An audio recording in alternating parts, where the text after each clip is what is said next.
laughter. Welcome. Thanks, Sally.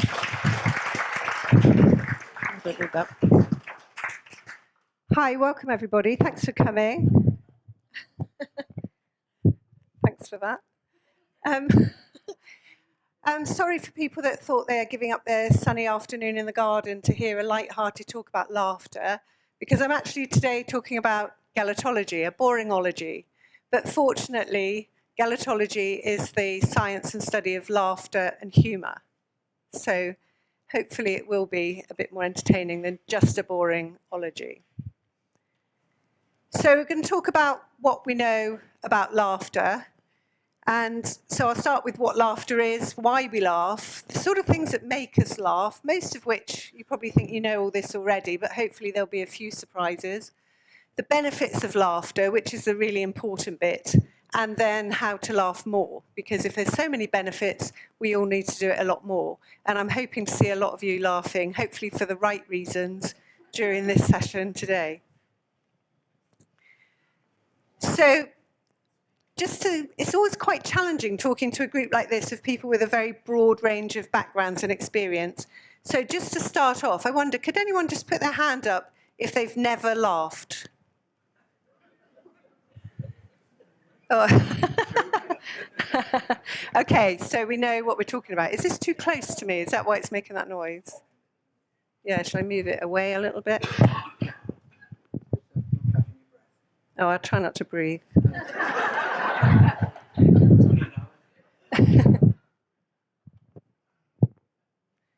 Okay, so laughter is, as we know, to some extent, a pleasant physical reaction and emotion consisting usually of rhythmical, often audible contractions of the diaphragm and other parts of the respiratory system.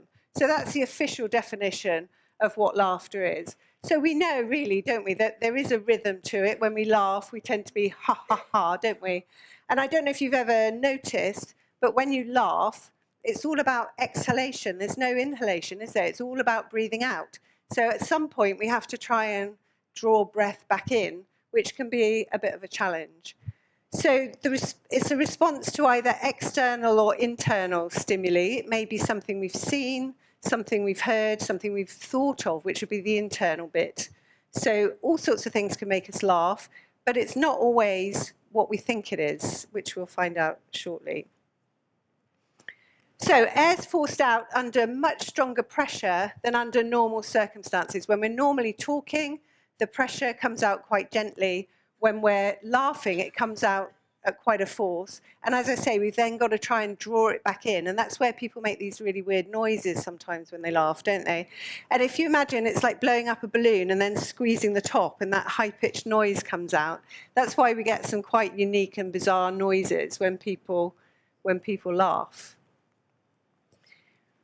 So to look at where laughter's come from, it's a universal reflex. That means that everybody across all cultures, in all parts of the world, laugh. They might not laugh at the same things, but they laugh in the same way, and they all have the same mechanism of laughter. So it actually comes back to about 2 to 4 million years ago. Before, if you think about it, that long ago, humans weren't even a distinct species. So it used to be thought that only humans had the capacity to laugh, but now we know that it actually was generated before we even existed as a species, which is why a lot of other species also have the capacity to laugh. So a lot of primates laugh. I don't know if any of you have ever tried to tickle a rat, but if you have, you'll find that they can laugh as well. So that might be one to try at home.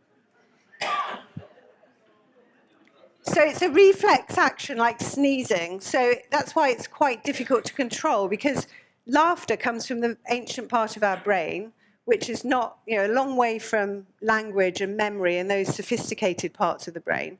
So it's not something we can control very well. And that's why we often get to the point where we have uncontrollable laughter. The same as if you're trying to stop yourself sneezing. It's very difficult to do sometimes. So there must be a reason why something is universal, why everybody does it. I mean, nature is quite conservative in that it doesn't want to waste resources. So to have something that starts as early as that in our prehistory means that has to have a really important reason for being there. And one of the main reasons is thought to be because it promotes playful experimentation and teamwork to some extent. So it's a socialization process that helps creatures, whether human or otherwise, to learn how to get along with each other, how to interact with each other. And the laughter, as we're going to see a lot through this presentation, is a signal that this is not serious, this is fun, this is okay, you're safe. And that's the important bit about laughter. So quite often things can happen that you're a little bit ambiguous, you're not sure is this good or bad. And if somebody laughs, then you know that, yeah, it's okay, it's all good. So that was millions of years ago. Today, laughter still fulfills that signaling and control function. So it's still something that's really important in terms of signaling that things are safe and so forth. So babies start laughing as early as about 3 months old.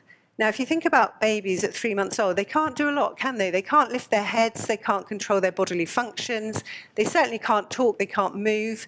So again, it's demonstrating the importance of laughter, the fact that it's one of the first things that they develop and they're able to do. Aristotle said the moment a baby laughs is when the soul enters its body. And you can sort of see from that picture, can't you, that it's illustrating that their personality has arrived. There's something, sorry, I'm just going to move this because it's getting on my nerves. Showing their personality in a way that probably otherwise hadn't been obvious. And if anybody here has ever had a baby or been in close proximity to a baby, you'll know it's pretty relentless, isn't it? You get a lot of crying, a lot of pooing, a lot of sleepless nights. And by 3 months old, you're pretty well exhausted and start wondering why you bothered in the first place. So when the baby suddenly starts smiling and laughing at you, it's a whole game changer, isn't it? Suddenly you connect. You can see how easy it would be to connect with a baby with a lovely, smiley, laughy face like that. Whereas if you've got a baby that cries all the time, then it's much harder to develop that bond. And research has shown that mothers who have babies that laugh a lot more and smile a lot more do form a better bond with those babies. Victor Borger said, laughter is the shortest distance between two people. And again, it's about that connection. It's drawing people together. We're drawn to people that laugh. We're drawn to laugh with people that we enjoy being with. So a lot's been written about laughter. So going back, so Henri Bergson, a French philosopher, I thought I'd better get a philosopher in there somewhere. He said that we laugh at careless and eccentric behaviour, and that's quite important because it encourages us to go along with the social norms. It encourages us to behave in a normative and acceptable way, because nobody really likes being laughed at. Going back to the ology, gelatophobia is a fear of being laughed at, and so that is something that keeps people on track. None of us really like, it's fine to be laughed at if you're a comedian or you're intending for people to be laughing at you, but to laugh because you're a little bit different, a little bit quirky, you don't fit in, most people don't want to be laughed at for that reason. And so according to Bergson, that's why laughter is so important. And then Sigmund Freud, who was an Austrian neurologist and founder of psychoanalysis, believed that jokes allow us to overcome inhibitions and talk about things that would otherwise be taboo. We've all heard the saying that many a true word is spoken in jest. And it's very true, isn't it, that you can say things as a joke that you couldn't say in all seriousness. So you can talk about taboo subjects, things that are a little bit on the edge, in a way that you couldn't if it wasn't said in jest. So in that way, because a lot of what Freud talks about is repression of things that you feel uncomfortable about, so you repress them into your unconscious, and that creates a sense of anxiety. So from that point of view, jokes, humour, laughter enable us to stop repressing things, bring it out into the open, and therefore reduce anxiety. So it's got a very important role from that point of view. It's quite interesting that these two books I picked out just because they're quite renowned authors, but the first one was written in 1900 and the second in 1905, so there must have been a bit of a zeitgeist at that time about laughter and its importance in our lives.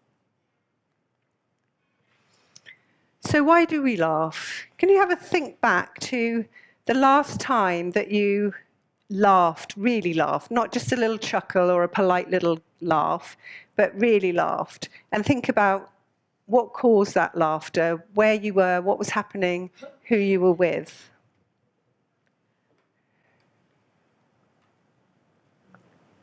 Okay, you all got an image in your head. Is anybody in their image on their own? Yeah, I was watching Dad's Army. Why? A repeat from about the 50th time, Caroline. Right. He marched him all around the wrong way, and he kept going back to the station. Okay. Most people weren't on their own. Okay. So we're 30 times more likely to laugh when we're with other people than when we're on our own. So even in response to the same stimuli, so that Dad's Army clip, I'm sure you laugh louder and harder if other people were watching it with you, because you've got the camaraderie, you've got the other people, and that's what makes us laugh more than anything else. We think we laugh at jokes, and we do to some extent, but on the whole, we laugh much more just at conversation. And there is a psychologist who's done a lot of research into laughter, and he's spent a lot of time doing what all psychologists like to do, really, being basically nosy parkers, following people around, listening to their conversations, and identifying what it is that triggers laughter in these people. And most of the time, it isn't jokes. It's not even funny comments. It's just, oh, isn't it cold today? Ha, ha, ha. So it's not even funny things. It's just the fact that we're with other people. We feel comfortable, we feel safe, we want to fit in, we want to be part of their, be enjoying their company, and that's why we laugh. So it's really not what's said or done, it's much more about the environment that we're in. The other thing is conversations often involve quite a lot of people, don't they? You could be sat around and there could be a dozen people involved in a conversation, and it's too many people for everybody to have their say. And so you might feel a little bit on the periphery of that conversation if you can't get a word in or have anything to say. So laughing is a way of showing, yeah, I'm with you, I agree, I'm part of this conversation, so that you don't feel left out and you're showing that you're on side, on board with what's being said. And so it's important in that role as well. So it's not just a response to jokes and really funny things. So people who laugh a lot tend to be popular, and they tend to be considered intelligent. And in fact, sorry? Yeah, I'm coming on to the Germans. And there is a lot of research that shows that people who are humorous do score high on intelligence, because it takes a certain wit, doesn't it, intellect, to have that quick wit and to be able to understand jokes and what's going on in humour. I'm sure all of you will have good sense of humour, or GSOH, on your dating apps, and that's really important as well. Having a sense of humour is thought to be really important, because not to take yourself too seriously is important in relationships. And research has shown that on dating apps, people prefer somebody to have a good sense of humour than anything to do with their education, intelligence, their profession, or even their sex drive. So it's a really important factor to have on there. And that's largely because, we feel like we're together with somebody when you can laugh together. Couples that laugh together stay together. And laughing with somebody makes you feel, it cheers you up, doesn't it? There's no better way of cheering somebody up, is there, than to be laughing with them. So, in summary, in a way, laughter helps us to form social bonds. Most of laughter occurs as part of conversation as opposed to from jokes. You may not have noticed that when you're in a conversation, it's the speaker that laughs probably 50% more of the time than the people who are listening. So again, that shows that it is about drawing people in, involving people, and showing an openness to people. Because it's obviously not in response to what somebody said, because they're saying it themselves. So also, laughter is contagious. So I'm sure you've all experienced the situation where somebody's laughed and it set you off laughing, and maybe it's even been uncontrollable laughter and you don't even know what you're laughing at. But we copy lots of things. We're programmed to copy what other people are doing. So again, going back to babies, has anyone fed the baby? And you open your mouth, don't you, while you're trying to feed the baby with your mouth open? We instinctively copy what we see other people doing. So it's quite nice that laughter is contagious. We also do it because we want people to show they're agreeing with us. So there's been quite a few interviews where people have been talking about quite sensitive topics in the media, and the person who's in the firing line has sort of laughed as if to say, this isn't as serious as people think it is. And that's helped to diffuse the tension a little bit. So laughter can diffuse the tension in a conversation. And we even do it electronically, don't we? We put little laughing emojis or smiling emojis by messages, especially if it's open to interpretation and you think somebody might think I'm being a bit short-tempered here or a little bit grumpy. So it offsets that attitude or that impression. So it's quite nice that it's contagious, but there are problems. So we're going to talk about some of the less positive sides, perhaps, of laughter, because it's not all a happy story. So I don't know if any of you have heard of the Tanganyika laughter epidemic that happened in 1962. Anybody heard of this? Okay, so it began in January 1962 at a little boarding school in Tanganyika.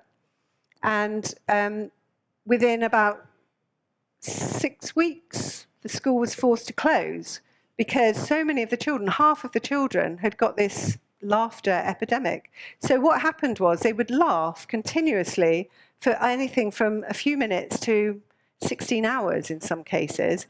And during that time, they were completely helpless. They couldn't do anything because they were just laughing, and it was really disruptive. And then they might also be quite violent because they were trying to stop laughing and being frustrated by the fact they couldn't stop laughing. And some of them even felt like they were being pursued and harassed by somebody. So they got quite paranoid about it as well. So it was just unmanageable within the school. It was just a small village boarding school. So the children the school was closed and the children were sent home. So what happened then was, sorry, I don't want to get too ahead of myself. So what happened then was, they tried to investigate what was causing the epidemic, because it then spread to all sorts of other people, because the children went home from the school to their villages, and they all lived in different villages, and then they mixed with other children in those villages, and then those villages went back to their school. The children in those villages went back to their schools and infected the children in the other schools. So it just permeated out like a proper epidemic. And so lots of schools had to close. I think, was that on the previous slide? No. I'm coming on to it then. So it was really serious. So they had to do quite a lot of investigation to try and find out what the possible causes were. So first of all, they thought it might be some form of poison. So they checked the water supply, they checked all the food that had come into the school, and none of those showed any signs of contamination. It was also quite bizarre that it only affected children. It didn't affect any of the staff, any adults, or any more educated people. They thought it might be an infection. They gave children lumbar injections and checked bacteria and all sorts of other sources of infection. They checked the water supply. They thought it might be something to do with psychological issues. I've said the food. They even thought it might be an atomic bomb. And then they thought it might be something to do with mass hysteria. So the attack lasted 18 months. 1,000 people were affected and 14 schools were shut down. So it was a really major epidemic, and the school where it first broke out was sued because they'd caused so much disruption to so many people over such a long period of time. So the conclusion was that it was some form of mass hysteria or mass psychogenic illness, as they called it. And this was really probably due to the fact that Tanganyika had just got independence then from the UK. And so the school regime had changed and become much stricter, and the expectations and demands on the children had become greater. And because it was a very strict regime, the children couldn't complain or protest or say, I'm not doing it, as children might do today in our culture. So they had no way of expressing how stressed they were. And so it was believed that this was the only way that they could really express the fact that they were really stressed, and the only way they could cope with that situation was to have this laughing epidemic. And this is demonstrating really how laughter is a way of expressing emotion, and it might not be the emotion that it's intended to be. So we think of laughter as being an expression of joy. It's not always an expression of joy. It can be a way of releasing that tension in order to release stress or release anxiety, as they think it was in this case. Another unpleasant aspect of laughter is when we use laughter to belittle people, don't we? To put them down, to show we don't have much respect for them. And so that's not a very nice use of laughter, but it's potentially increasing in the way that it's used. Some people laugh at inappropriate times, again, because it's that release of emotion. Sometimes people laugh because they're very anxious, or they laugh because they've had a shock. And often people laugh at, really sad news, don't they? And again, it's just struggling really to find what's the best form of release for the emotion. Yeah. Misfortune of another. Taste of Schadenfreude.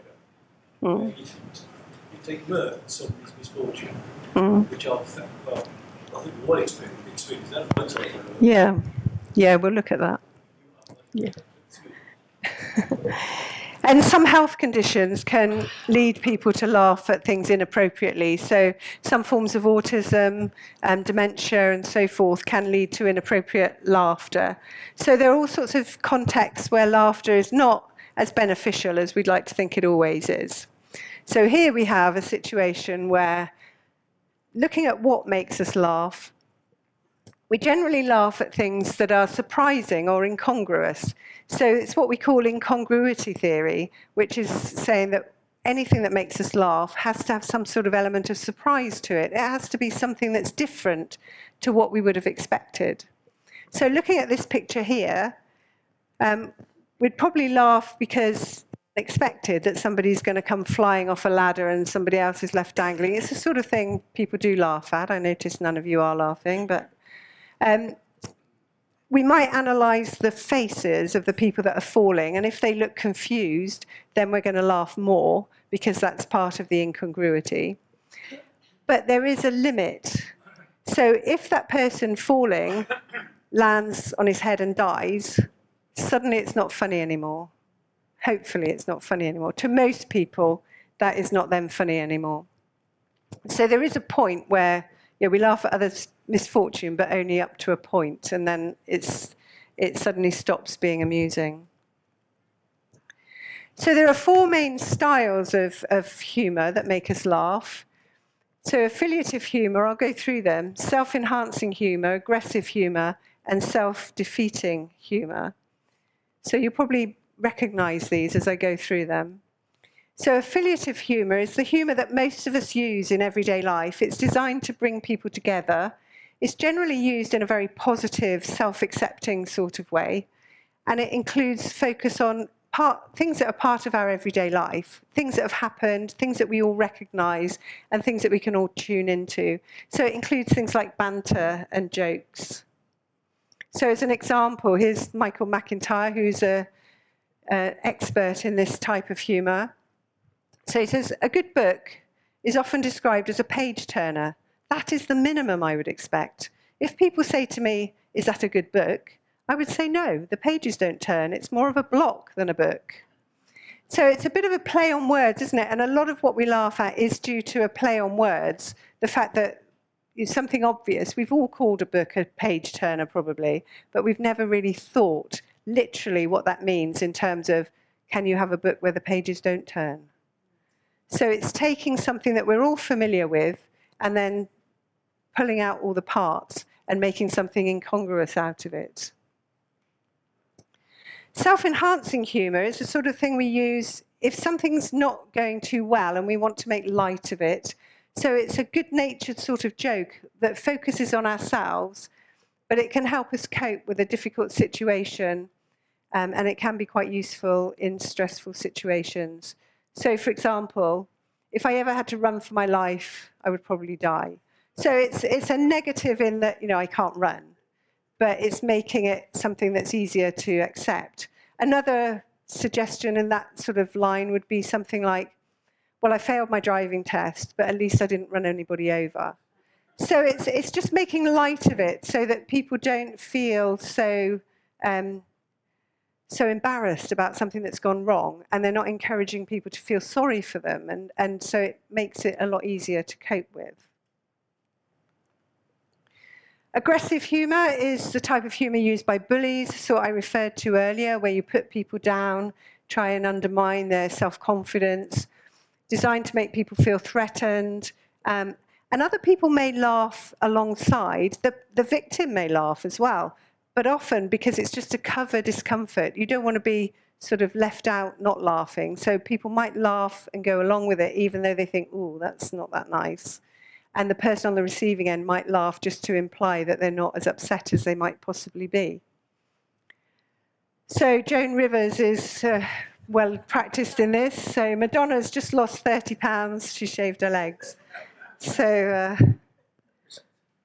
interesting that you laugh more at this than the Michael McIntyre one, isn't it?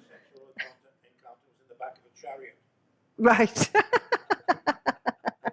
At least that was about herself and not... Oh, was that Madonna's first sexual encounter?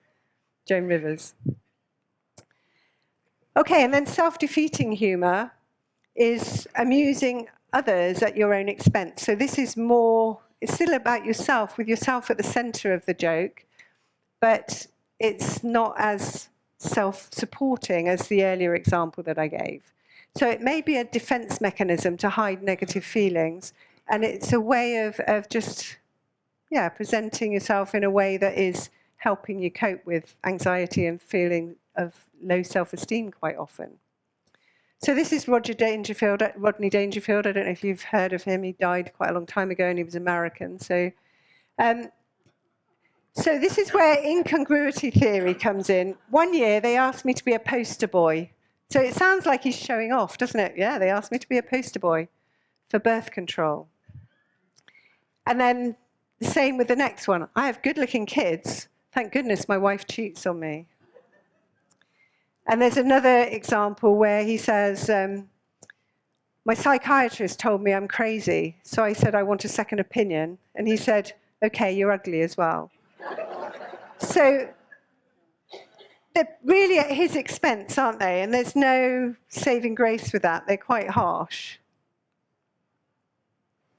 So this leads on to dark humour, which is quite a big area of humour, isn't it? Laughing at things that might be a little bit taboo, might be off limits, upsetting, or offensive. It sort of fits in with Freud's arguments about how laughter is a way of laughing at things that are otherwise out of reach, that might be causing anxiety because we've had to repress them. So dark humour can be a coping mechanism. Quite often, if something's really difficult to cope with, we want to make jokes about it.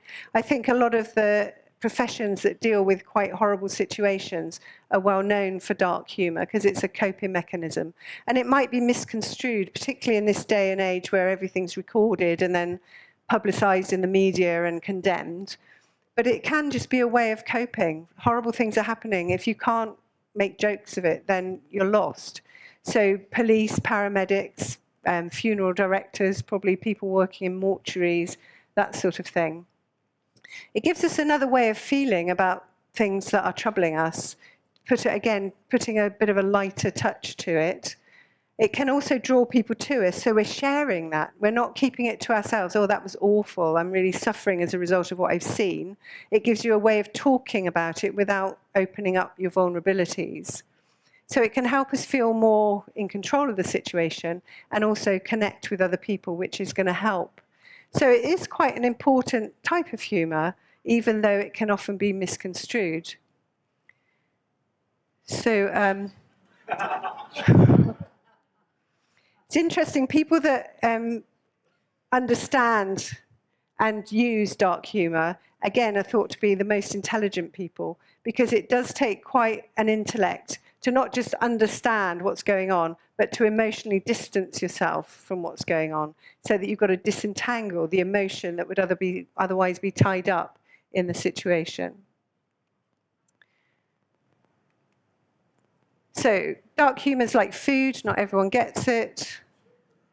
I was shocked when I found out my toaster wasn't waterproof. It's all the same play on words, isn't it? It's double meaning for words, and that's what we find funny, particularly in this culture. So the drawbacks of dark humour are that we can offend people, as I've mentioned. People are, everything's visible these days, isn't it? So you can't just do something in private and get away with it. So if people don't understand where that's coming from, it could be quite offensive. It's also often used to mask emotions in a way that can be good in the short term, but in the long term, if we don't deal with those emotions, they can fester and, certainly as Freud would say, cause all sorts of other anxiety and other issues, because it's always better to be able to bring things out and deal with them than repress them and mask them under something else. So it's good, but it can be damaging if you don't pick up on it.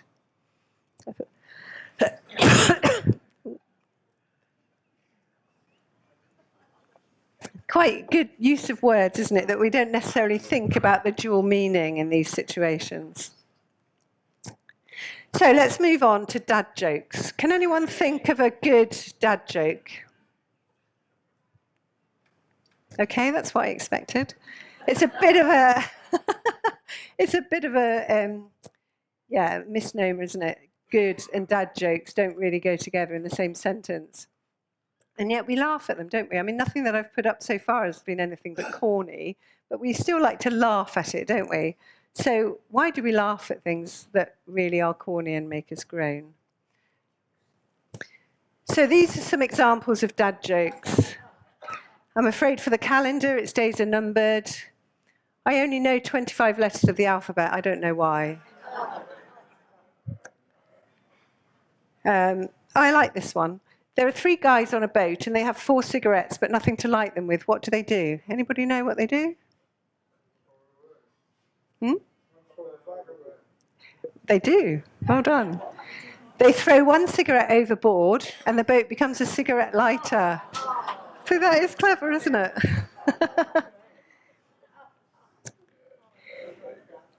I quite like this one as well. I hope Elon Musk never gets involved in a scandal.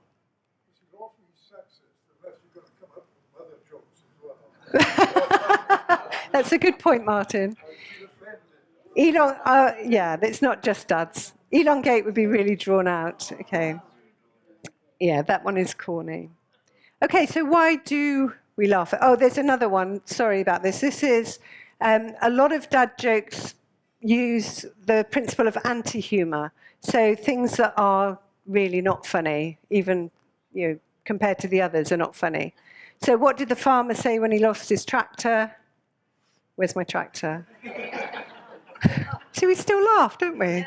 The farmers are always outstanding in their field. Saying, where's my tractor? No, farmers are usually outstanding in their field. Right. Oh, yes, well done.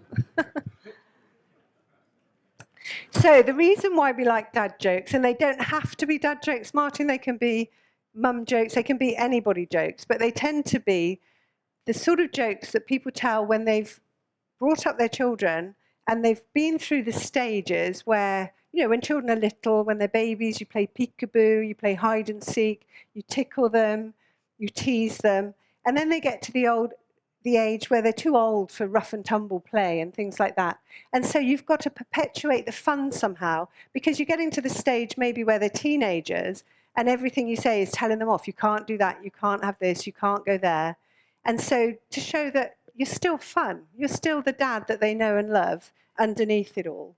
So that's the purpose of dad jokes, really, to bring back the fun that would otherwise be lost and to remind children that, yeah, we're still a family, we still love each other and we're still safe. We're still safe together. It also gives children a chance to show disrespect to their parents in an acceptable way, because the children can pour scorn on the jokes, say, oh, Dad, not again, that's awful. And they can't really pour scorn on anything else their parents do or disrespect their parents in any other way.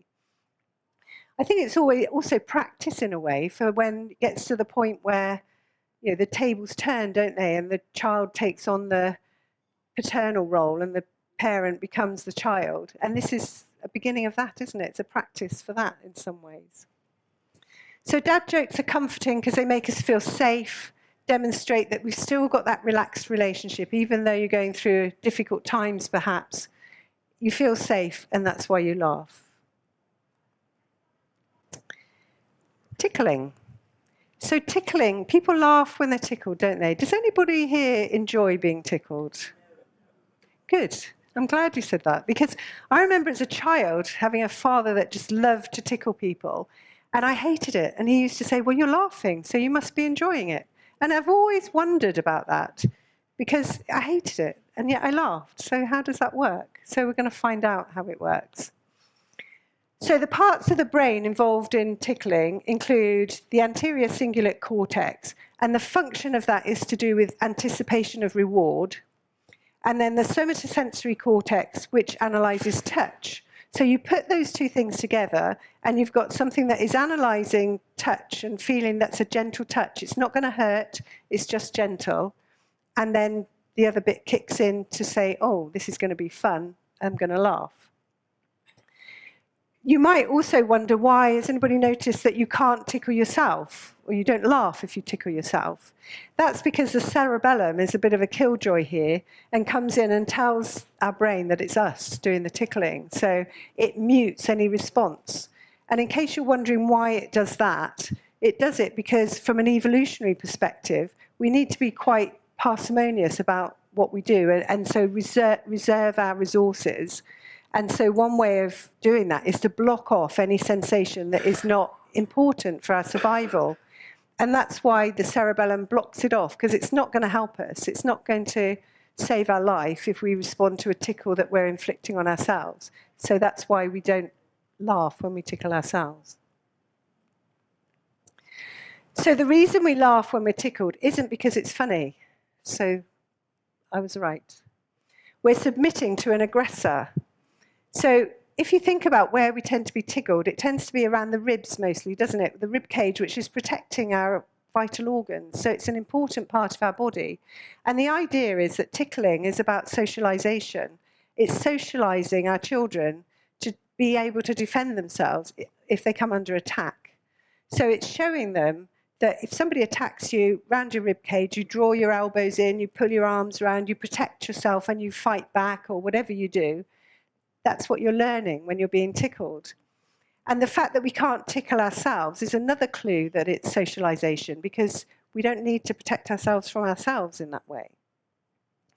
So the reason why we laugh then is because otherwise it might seem like a real attack, mightn't it? Like somebody's really attacking us. And as I've said earlier on, laughter is a signal, and it signals that this is safe, this is fun, this is not something hostile. So that's why we have to laugh, to show that it's not a real attack. Coming on to cultural differences in laughter, I've said that we all laugh, it's a universal reflex, but we don't all laugh in the same way to the same things. And it's been said that humour doesn't travel very well. So in China, they argue that humour is the responsibility of experts, and by experts they mean comedians. So you don't tend to have a lot of humour amongst individuals. In Eastern cultures, obviously they're a lot more collectivist, aren't they? Whereas we're quite individualist, we think about ourselves. In collectivist cultures, it's more about the social group. And so they don't engage in the sort of put down, disrespectful sort of humour that we focus on quite a lot in our culture. It's much more respectful of authorities. There has been a case quite recently, actually, where a Chinese comedian compared their dog's behaviour to something to do with political policy, and his career is now in tatters, and they're not sure if he's been imprisoned or just laying low. So even the experts have to get it right in China. Whereas in Western cultures, we're more likely to use laughter as a coping mechanism. We've got more autonomy and more opportunity for self-expression, so we've got more freedom in how we use humour. So it's been said that humour in the UK and Ireland is like tea. It's on offer minutes, sometimes seconds, into any conversation between friends, family, or strangers. We particularly like play with language, like word play, sarcasm, that's irony, that sort of thing. That's the particular UK type of humour. In most European and continental Europe, they prefer a more dark form of humour, things about death and disaster they find more amusing. And in Scandinavia, they particularly focus on dark humour in a way that would be probably too upsetting for most people from other cultures. And then in Italy, they like more slapstick sort of humour with lots of gesticulation and things that much more physical form of laughter. So culture, and I was going to mention Germany. In Germany, we always think they haven't got a sense of humour, but actually they've got the most open sense of humour, the most unrestricted sense of humour in terms of what they find funny, but they're quite strict on, apparently, on where you laugh. And so the workplace is serious. They don't think that you should be laughing in the workplace. But outside of the workplace, it's anybody's game. So they are quite humorous, actually, in Germany. How do comics like Charlie Chaplin become worldwide sort of accepted? Well, there aren't any words, are there? So he was very visual. Yeah, so that maybe melted it down a little bit. There was less opportunity to be diverse then. Does every nation understand irony? No. No, that's very much a British thing, isn't it? Irony, yeah. So this is looking at culture across different countries. I thought it was interesting recently that it might be good to look at how laughter and what we find funny changes over time as well. Because if any of you look back at 70s sitcoms, quite often they're thought inappropriate now in terms, cringe a bit now, don't we? Because they're often quite racist and sexist. I saw this on Facebook a couple of weeks ago. So it says, when I complained to Amazon about a missing parcel, they asked me to send photographic evidence. Now, I thought that was funny, but I thought it was even more funny when we ordered a strimmer and it came with a bit missing. And when we said, this bit's missing, they said, could we send a photo of the missing bit? So obviously, it really happens. So, but if you think about 20 years ago, if I'd put this up, well, you wouldn't have had, you did have PowerPoint 20 years ago. But we didn't have Facebook. It would be Face what? And then Amazon. I don't know if Amazon existed 20 years ago, but they just sold books, didn't they, I think, 20 years ago? They weren't the huge conglomerate that they are now. So it shows how over time humour changes as well, in line with changes in the culture, but also changes like to do with racism and sexism and things like that. So the benefits of laughter. The human race has one really effective weapon, and that's laughter, according to Mark Twain. So we'll look at why it's so valuable for us. Apart from the fact I've talked already about how it's a valuable communicator, it's a valuable signal so that we know, is this sensible, or is it serious, or is it fun? But it also has really important impacts on our health and well-being. So laughter increases our oxygen intake, which is really important then because it increases... it stimulates our hearts, our lungs, and our muscles, so that's really important. It releases endorphins, which are the feel-good chemicals, so obviously it makes us feel good. Calming and tension relieving, it reduces our blood pressure and our heart rate, and it also boosts our immune system response because it releases neuropeptides, which help to reduce response to illness. So it reduces heart disease. It's a natural painkiller. There have been studies that have shown, so for example, one study, people had just had an operation and they had pain relief that they could administer themselves. And they found that they showed one group of patients a film that was quite serious, and another group of patients a film that was very funny and made them laugh. And they found the people watching the funny film needed a lot less pain medication than those that had a film that was serious. So it did help to reduce pain. Helps you lose weight. A lot of weight issues are to do with emotional eating, and if you're laughing and you're happy, and then you maybe reduces that. Plus, obviously, you're getting the physical aspects of laughter. Helps sleep, decreases stress, it reduces cortisol, and it makes you look young. So there's no reason not to laugh.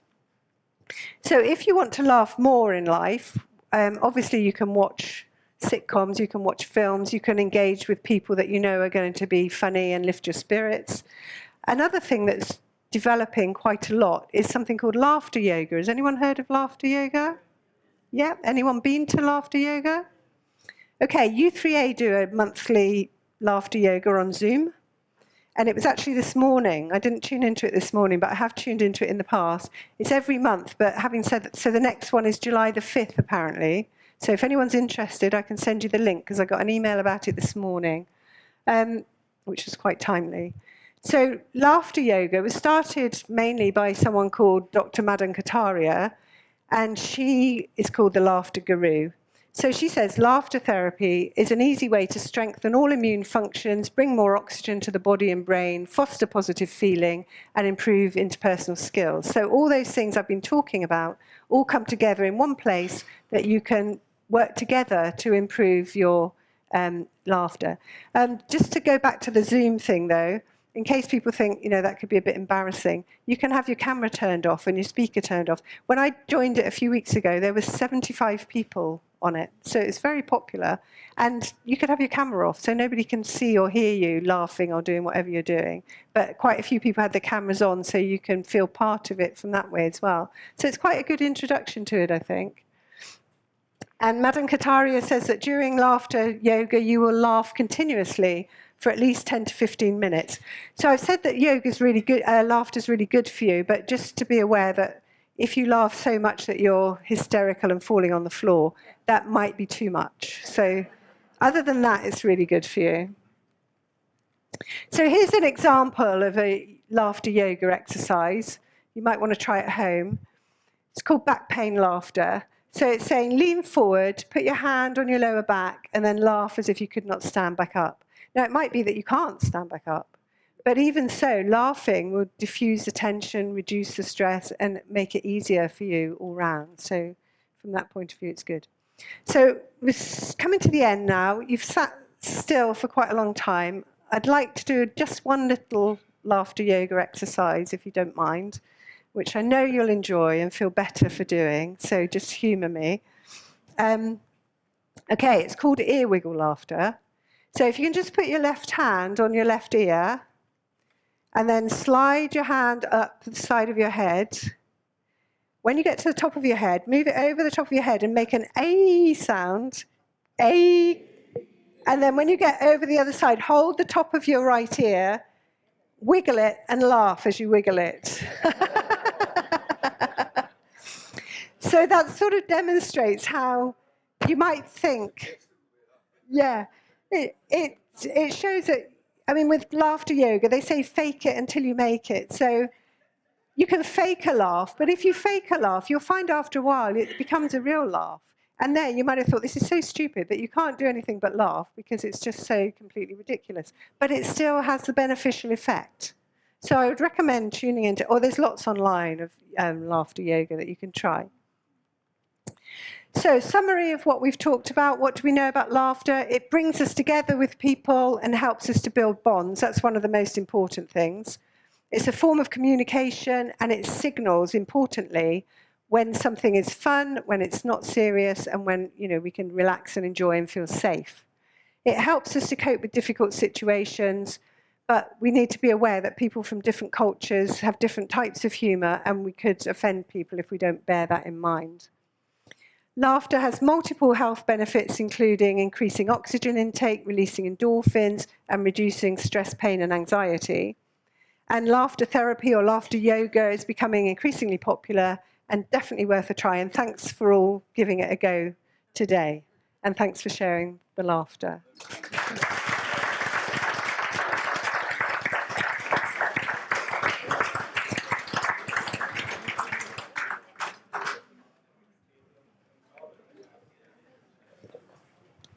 Thank you very much, Caroline, everybody. Jeff is going to do a vote of thanks, but first, does anybody have any questions they want to ask Caroline? Yeah. Graham. I watch television shows which often use irony against our politicians. I sometimes feel a bit guilty. They're not there to defend themselves, but people like Hislop and Burton will really have a go, usually against authority. Should we have some way that we can retaliate? Yeah, Boris Johnson running it once. Yeah. I think. Yeah, I know the programme you're talking about. It does sometimes seem a bit harsh, doesn't it? But I guess some people would say politicians are fair game, and they put us through enough misery. Maybe some retaliation is deserved. But yeah, I mean, there is an argument that we're becoming more harsh in our humour, and maybe we need to claw back a bit and be a bit kinder. But is that as funny? Can I just support Graham on that? In many ways, don't you feel that for a long, long time we enjoyed the sitcoms? I talk about, I know it's my age, of Dad's Army and Only Fools and Horses and Fawlty Towers, but they created a scene which you would laugh at together. You say, well, on your auto. And you see, there was always security at the end. They might fall, but you knew it was all going to be all right. Yeah. So you loved the simplicity of the skill of the act. Whereas now it does tend to be satirical and at someone else's expense. And I think that's a shift that we see, which I think is sad. Yeah, that definitely seems to be recognised. But whether anything will be done about it, I don't know. But yeah, I think you're right, and it's not nice. I've got a question, please. I'm at the back. With the present talk of AI taking over the world and possibly destroying it, do computers laugh? Do computers laugh? Obviously, I was expecting that question, so I've got a set answer. Is AI, as it's going to take over the world, can computers laugh? I think probably not, but I don't know. I don't know enough about AI to answer that question. What do you think? I wondered if they understood laughter. You don't think it would understand laughter? I don't know. I don't think that robots would understand laughter. They would take it. Yeah. No, it is a good question. We'll have to wait and find out, won't we? Too late. Yeah. All right. I always like to remember a quote: laugh, and the world laughs with you. Cry, and you cry alone. Because this sad old earth needs plenty of mirth, because it's troubles enough of its own.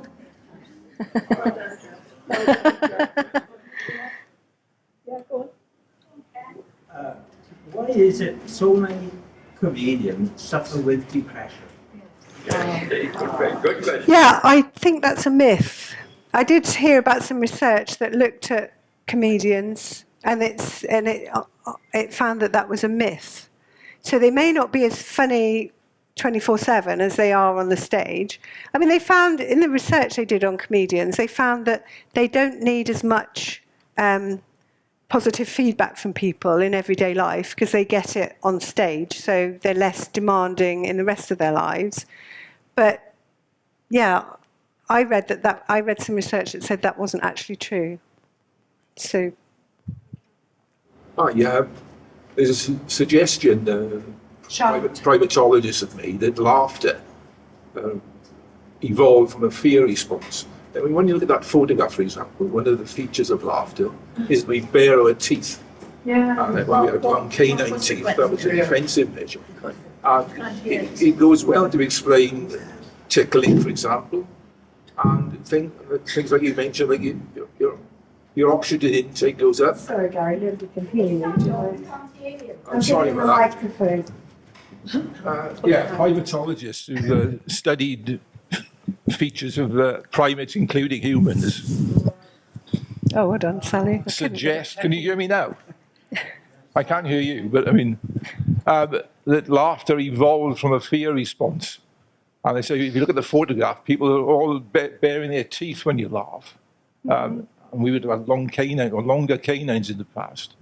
And that idea that it evolved from a fear response goes well to explaining the features of tickling, and also things like increasing our oxygen intake, endorphins release, and so on.